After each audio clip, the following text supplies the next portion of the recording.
Là, c'est le four 1, le four 2 et le four 3. C'est celui-là qui va être fermé, qui est fermé. Là, au milieu, c'est le four 2, c'est l'extra blanc, et le four 3 qui fait du CH4. Le CH4, c'est la bouteille couleur verte. Moi, je suis rentré en 96. On était 1800. Maintenant, on est 300. Vous voyez la différence? En 1960, c'était prévu pour 6 fours. Et ils n'en fait que 3. Maintenant, ils en ferment un. Un four fermé, ce sont des dizaines d'emplois qui s'en vont. La CGT de l'usine Verallia se réunit dans ses locaux depuis 60 ans. Ici, on a sans doute vu des jours meilleurs. Les gars, on est là pour faire des questions, on est là pour faire un débat. Et pas les questions, parce que c'est avec la direction que vous faites le débat. C'est les deux, mais après, c'est déjà qu'on soit d'accord entre nous. Ouais, mais c'est après, on sait pas de quoi on parle. Ok, les questions sociales. Les questions sociales, Flo, vas-y. Verallia, un géant de la production de verre, a décidé de se défaire de ses fours à cognac, malgré de très bons résultats économiques. Et cela, avec la complicité de l'État ou de l'un de ses bras armés financiers, la Banque publique d'investissement. Tout a commencé en 2015. Saint-Gobain décide de nous vendre. Voilà, il y a eu tout un tas, ça a duré un petit moment. Et donc on apprend que c'est un fonds d'investissement américain qui veut nous acheter. Et donc nous, là, avec notre fédération, on a travaillé là-dessus, on dit ouais, mais faire attention, parce que le fonds américain, c'est dire quoi? Et en fait, il emmène le chef social au Luxembourg, voilà, on n'est plus une entreprise française, machin et tout.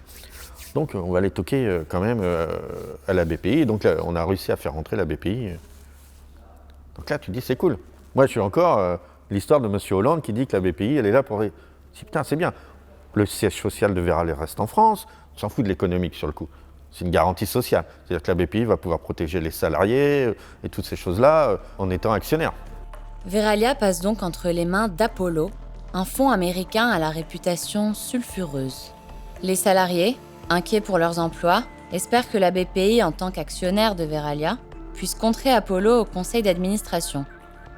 Mais 6 ans plus tard, en juin 2020, le fonds Apollo et la BPI ont voté ensemble pour la fermeture d'un four à cognac et enclenché un plan de licenciement. Depuis, 250 postes ont été supprimés. Le PSE s'enclenche et puis quand c'est retourné vers la BPI, il n'y avait plus personne en fait. Et on voit bien que non, en fait, c'est une banque comme n'importe quelle banque, quoi. On jette les gens comme un Kleenex. Et là, la violence. Et on le voit qu'on est dans un monde financier, boursier. Saint-Gobain avait une culture sociale. Et là, on ne l'a plus. À Cognac, on a eu 4 mois de grève, parce que suite à une tentative de suicide d'un camarade, la personne travaillait du matin, à Saint-Louis matin, il rentre chez lui à midi, il reçoit une lettre, vous êtes susceptible d'être licencié. Et au lieu d'aller le rencontrer, discuter, ils ont envoyé des lettres comme ça, vulgaires, méchantes, une violence, ça ne se fait pas. Il a fait une tentative de suicide, c'est son fils qui l'a récupéré. Pourtant, la BPI était née sous d'autres auspices. Sa genèse remonte à 2012, quand le candidat François Hollande tenait encore ce genre de propos. Dans cette bataille qui s'engage, je vais vous dire qui est mon adversaire. C'est le monde de la finance. Je créerai une banque publique d'investissement qui, en complément des fonds régionaux, accompagnera le développement des entreprises stratégiques. Quand Hollande crée la BPI, machin, et tout, c'est très très bien. Et, tout. Et je pense qu'il y a encore des gens qui pensent que c'est très très bien. Mais quand on vit l'expérience du PSE et que la BPI en tant qu'actionnaire, machin, et qu'on voit qu'elle ne fait rien du tout, on dit, en fait non, c'est que du leurre. C'est que du leurre. Alors ils ont ramassé les sous. Moi je me rappelle de notre secrétaire fédéral qui avait été au bureau de la BPI pour discuter un peu du dossier. Et quand le gars il a sorti le dossier, il a ouvert le truc, raconté, il y avait 2 feuilles dedans. Il dit, quand c'est le dossier le plus important d'investissement de la BPI en France, le mec il ouvre le dossier, il y a 2 feuilles. On sent qu'il y a un truc qui est fermé en fait là-dedans. Voilà. Je pense que ça a été détourné et que ça s'est mis au service de quelques personnes. Voilà. Si pour Renaud et Dominique, la vente de Verallia a été un désastre, pour la BPI et le fonds Apollo, elle a été une très bonne affaire. Entre 2015 et 2019, plusieurs centaines de millions d'euros sont remontés au Luxembourg, au détriment du fisc français et au profit des actionnaires. Encore en juin 2020, Verallia a distribué 100 millions d'euros de dividendes. La BPI, de son côté, a eu droit à 7,5 millions d'euros. Notre PDG détient 2,5% des actions. On fait du chiffre d'affaires, je vous dis, on a augmenté notre chiffre d'affaires de 20%. On augmente des dividendes, on donne de l'argent et derrière on dit on ferme et on vire des gens. C'est pas possible. Notre pays a abandonné depuis trop longtemps sur l'industrie, aveuglés par la chimère d'une économie sans usine, sans machine, comme si l'immatériel pouvait remplacer le travail de l'ouvrier, du contremaître, de l'ingénieur et de son savoir-faire. La réindustrialisation de la France sera ma priorité. La création de BPI France, l'opposition entre guillemets affirmée aussi de François Hollande au monde de la finance, etc., etc. On se rappelle de son discours du Bourget. Elle était fondée sur les conséquences un peu de la crise économique de 2008 et où l'ensemble du monde financier et des pouvoirs publics s'était dit qu'il valait mieux séparer les activités de banque classique, de prêt, des activités d'investissement. Parce que sinon, ça pouvait engager de façon systémique, il y avait un fort risque de crise financière. Et donc, l'idée, c'était que la France se dote d'un outil public d'investissement, donc de financement de l'investissement et notamment de l'investissement industriel, qui soit distinct des outils de financement par prêt classique offerts par les grandes banques. Finalement, on est arrivé à la constitution d'une BPI qui n'est rien d'autre qu'une sorte de béquille en fait pour le monde financier et bancaire capitaliste, marchand et spéculatif. Une béquille qui ne soutient pas les fours de cognac, mais un appui de taille pour d'autres entreprises. En tout cas, si l'entreprise s'appelle Amazon. À l'issue du premier confinement en mars 2020, le gouvernement a mis en place des prêts garantis par l'État, un dispositif d'urgence pour soutenir les entreprises en crise. Les PGE, ce sont 500 000 entreprises et un flux de données massif qu'il a bien fallu stocker quelque part. Et c'est Amazon, via son service de cloud Amazon Web Services, qui a remporté ce marché exceptionnel. Bonjour, est-ce que vous m'entendez maintenant ? Oui. C'est la sénatrice UDI Nathalie Goulet qui a lancé l'alerte en premier. Confier sans appel d'offres, dans un délai extrêmement rapide, sans contrôle parlementaire, des données de 500 000 entreprises à Amazon, qui est quand même ce qu'on connaît de plus apatride en termes d'entreprise et en termes de fiscalité, me semblait une aberration. Face aux parlementaires, le gouvernement a plaidé l'urgence. BPI France a eu recours à la solution Amazon Web Services pour déployer en 5 jours une plateforme opérationnelle. C'était un enjeu stratégique, je crois que vous le savez, Monsieur Canvet. Il s'agissait de déployer la plateforme d'attestation de PGE en ligne pour servir nos entreprises dans le cadre de l'aide que nous leur apportions. Plus de 550 000 entreprises en une centaine de jours ont pu obtenir ainsi leur attestation. Mais selon Bernard Benamou, secrétaire général de l'Institut de la souveraineté numérique, l'argument de la vitesse ne tient pas. L'argument qui est employé en disant il a fallu faire vite. Alors pour le PGE, c'est logique. Il y avait une urgence économique évidente pour refinancer des entreprises qui étaient en voie d'être poussées à la faillite. Donc le fait d'argumenter sur la vitesse, c'est une chose. Est-ce que c'était la seule offre possible dans ce domaine ? Je ne le crois pas. Vraiment pas.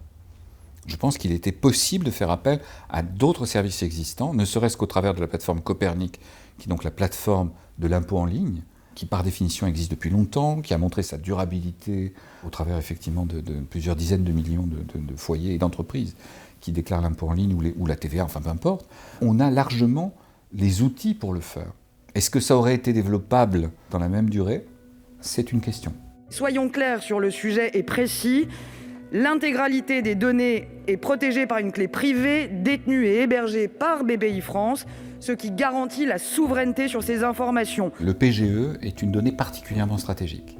Dans le cadre de la pandémie, voir quelles sont les entreprises en difficulté qui ont besoin de faire appel au PGE est une donnée extraordinairement utile pour une société dont on a dit, et ça s'est vérifié à plusieurs reprises, qu'elle pouvait utiliser ces données à des fins, effectivement, de mettre sur le marché des produits concurrents. Dire de la part, effectivement, des autorités, nous prenons toutes les précautions et nous sommes certains qu'Amazon ne pourra pas accéder à ces données, c'est techniquement impossible à soutenir. Impossible à soutenir. L'envie que peuvent avoir des sociétés de ce genre de mettre la main sur ce type de données est telle que toutes les manœuvres de contournement du chiffrement qui est utilisé pourra être à un moment ou à un autre, dans le cadre du traitement des données, déverrouillées, et donc les données pourront être vues en clair. La BPI elle-même reconnaît les risques d'un tel partenariat. Dans un appel à manifestation d'intérêt pour renforcer la filière française et européenne du cloud, publié le 15 février 2021, la banque écrit « La concentration du marché cloud autour de quelques acteurs, Amazon, Microsoft et Google, expose les entreprises et les administrations françaises à un risque sur la maîtrise de leurs données qui peuvent être soumises à des législations extra-européennes à portée extraterritoriale. Ces législations, en effet, sont celles des États-Unis. En clair, la BPI admet que le gouvernement américain peut forcer la transmission des données en provenance de l'étranger aux grandes dames des réglementations européennes. On est là face à un constat qui est un constat factuel. Nous avons, 1, une faiblesse industrielle, 2, une extraterritorialité du droit américain qui pose problème vis-à-vis effectivement des acteurs européens. Donc on voit bien que le terrain n'est pas du tout propice à transmettre de façon large des données sensibles, qu'il s'agisse de données médicales, de données industrielles, et en plus de cela, évidemment, toutes les données économiques qui sont extraordinairement sensibles dans la période. Quel est le prix que nous payons pour effectivement faire appel à ce genre de service ?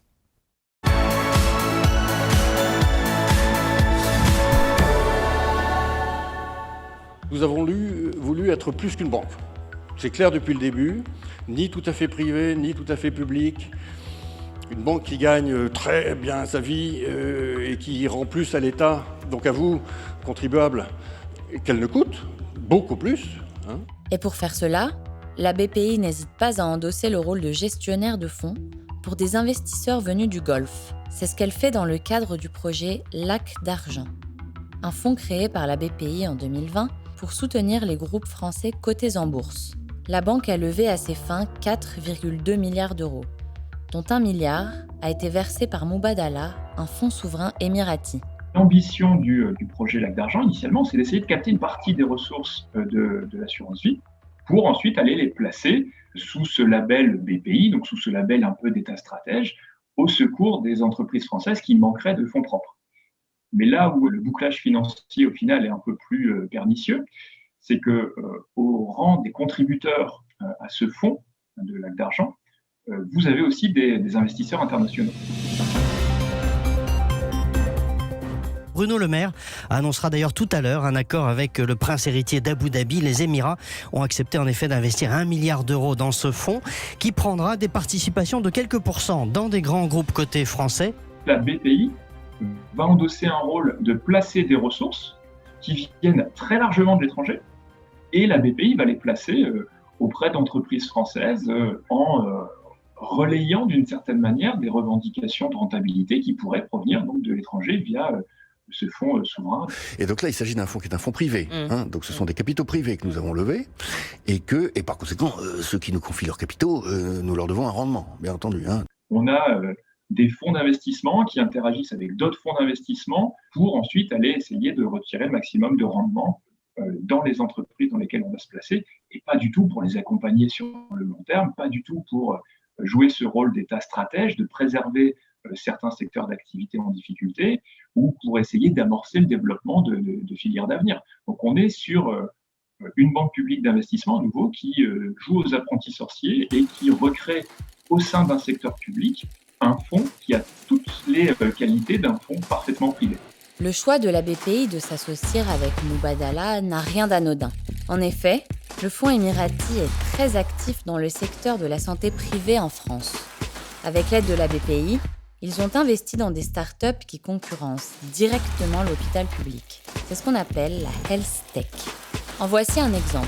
C'est Lucine, une start-up qui a réussi à lever 5,5 millions d'euros en 2020 grâce aux bons offices de BPI France. Je vous propose, derrière votre écran, et ici, dans cette salle, de fermer vos yeux.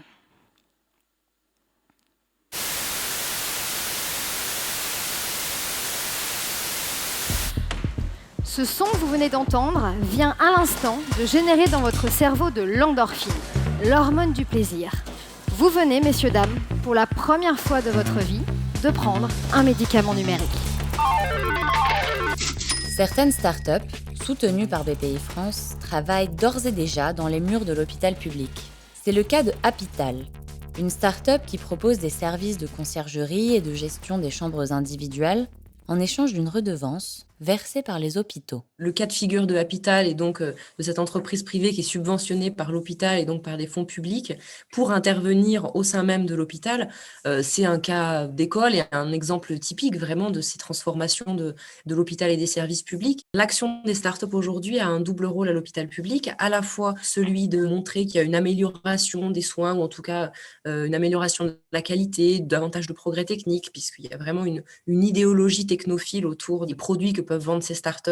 Et en même temps, ces startups remplissent un rôle en effet de palliatif des effets des réformes hospitalières en quelque sorte, c'est-à-dire qu'elles permettent de détourner le regard des véritables causes du problème de l'hôpital aujourd'hui, c'est-à-dire un manque criant de moyens, de financement humain et de financement matériel. Et ça, c'est vraiment quelque chose d'assez structurel, d'assez caractéristique du néolibéralisme, c'est-à-dire une extension du domaine marchand qui est soutenue par l'État. L'État intervient vraiment comme un acteur qui finance, qui aide des acteurs privés en fait à se solvabiliser sur un marché qui est là, en l'occurrence le marché de la santé, qui est vraiment vu comme une opportunité de marché. Entre démantèlement du service public, perte de souveraineté financière et numérique, désindustrialisation et destruction d'emplois, Bpifrance semble plus que jamais éloignée du combat contre les dérives de la finance reine. Quand je vois les pubs de la BPI, ils disent on est là pour aider les entreprises, on est là pour sauver les entreprises. Ils font le contraire.